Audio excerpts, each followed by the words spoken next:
In wildlife photography, the focal point is nearly always to get the focus on the eye of your subject. Getting and maintaining focus of the eye of your subject is as important as getting your exposure right, as getting your composition right, and getting your framing of the subject correct also.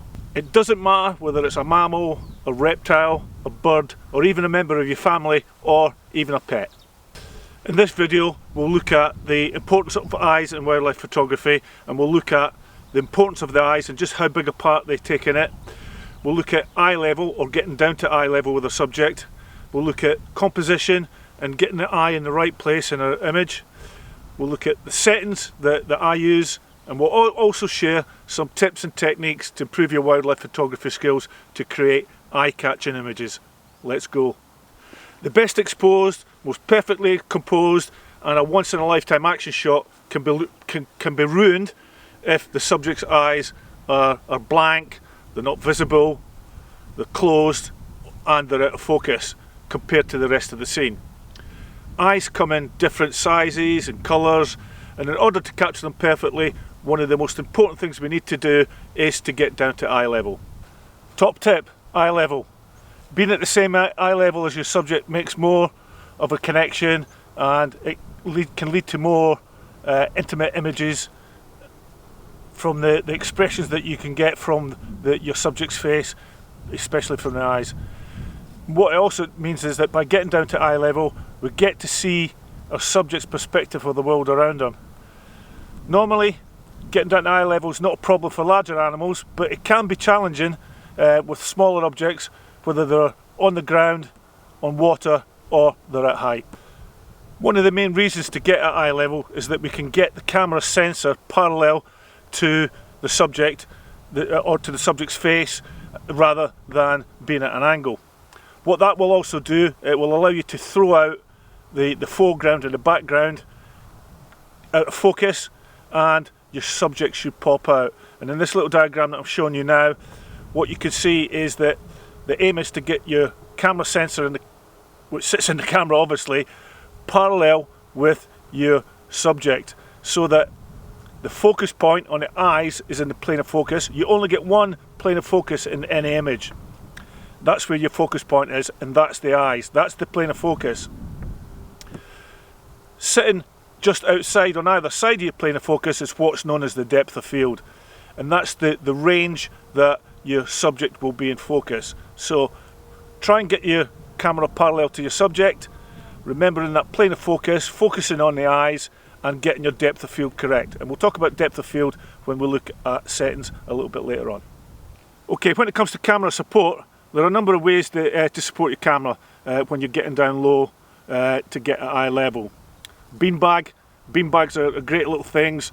I normally use them because if I'm out on the ground and you're mobile, beanbags are a good thing to have. Ground pod, this is a ground pod here.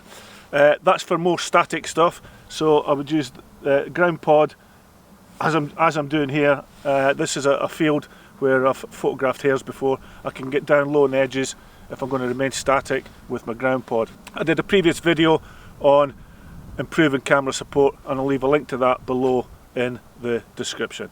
Settings. Now, if your camera has eye animal detection, then it seems pretty obvious that you should set it to eye and animal detection.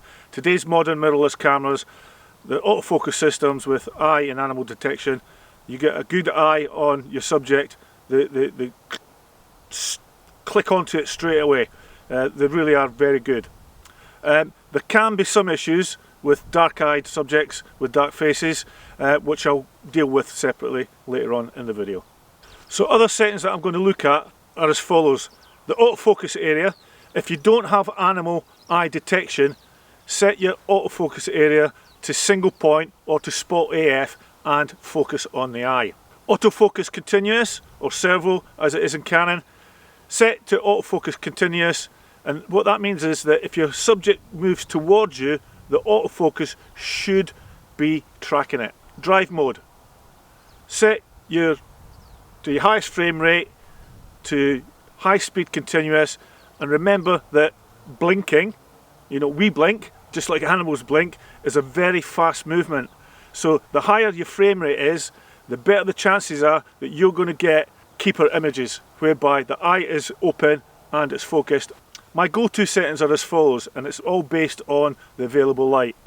It can sometimes be easy for you to lock onto, for the autofocus system to lock onto things like the nose, the eyebrows, the chin, and the eyes aren't in focus, especially if you're close to your subject. So generally, if we use a wide open aperture, that helps to blur out the foreground and the background. However, it can also result in a shallow depth of field.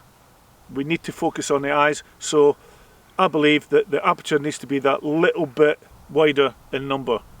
So around about f.5 to about f.8, and that should get the whole head in focus, and especially the eyes. So my go-to settings are as follows. Aperture, f5.6 to f8. That should ensure that your depth of field is such that the eyes remain sharp and they're in focus. Shutter speed, remembering that blinking is a very fast movement, I'll start off at 1/1000th of a second. Again, and it all depends on the amount of light that's available. And also remember, with your shutter speed, and you're using a high frame rate, remember that I keep going on about the blinking, it is important. With a high frame rate and high shutter speed, you should be able to catch the eye fully open, sharp and in focus. And I always shoot in auto ISO. Composition. Where the eyes are looking affects the composition of your image. When we look at a subject's eyes, we then follow the gaze that the subject is making. So if it's looking to the left, we tend to then look to the left with it, or in that direction. If it's looking to the centre, again, our eyes will tend to look to the centre also. It's better for your subject to be looking into a scene where you've got plenty of room, rather to be looking on the edge out of the scene. The eyes don't need to be looking back towards you, but it does add another dimension. Where you have two eyes in your image, the one that's nearest to the camera needs to be sharp. Top tip, catch lights. For subjects with dark eyes and dark faces, it's a wasted shot if you haven't caught a catch light in your image. So what is a catch light? Well, it's a tiny, and I mean tiny, spot of light which is reflected from the eye. It's very important.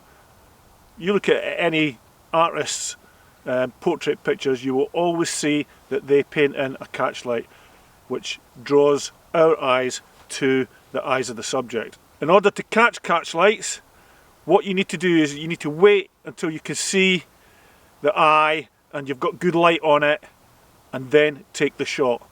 If you take your time, especially with, I've said, dark-eyed, dark-faced subjects, if the light's on your subject, get your initial images and then just wait for a change in light direction, or maybe the head to move slightly. You'll see the catch light and then take the image. Images that don't have catch lights in them aren't as good as images with catch lights in them. So, top tip, catch lights for focus on the eyes. What I want to do now is just talk to you about image processing and how important image processing is to making sure that our eyes pop out in our pictures. The first thing I ever look at when I look at a wildlife image are the eyes. It's the first thing I look at. And in my opinion, if the eyes aren't sharp or they're not enhancing the scene, then I'm not going to use those shots for my images. As I always shoot in RAW, I process all my images in Lightroom. I did a previous video on editing. It was called the 5 Steps to Success for Beginners. It's aimed at beginners, and in that I go through the process for the eyes. I'll leave a link to that in the description below. In that video I'll go through my workflow, and the very last editing thing that I do is the eyes, because they are so important. So the first thing I do when I look at a wildlife image is I look at the eyes, and then the last thing I do before I'll publish an image is, through my work processing and my workflow, is I will do my editing on the eyes. So important. Have to focus on the eyes. The final adjustment that I'm going to do on the bird is the eye. So I'll take it to 300%. New mask. I'll select a radial gradient. And then what we do is we play the cross in the centre of the eye and then expand it until we cover the eye. Once we've done that, we can then make our adjustments. Now, when you're adjusting an eye, you have to be very, very careful. It's got to be very subtle here. So I'm only going to change the exposure and the shadows. So with exposure, I'm only going to take it up very slightly to about there, ever so slightly. And then shadows again, click on shadows, and then just ever so slightly, keeping your eye on the, so it's not too much. Happy with that. Then click fit, and that's it. That's it done. Note the catch light in the eye. A little bit better than the one before, and it's very subtle, but it highlights it. Okay, what I want to do now is just leave you with some of my favourite images of wildlife that I've taken that show how just important it is to make sure that we get focus on the eyes to get the sharp, eye-catching images that we're after, and I hope you enjoy them.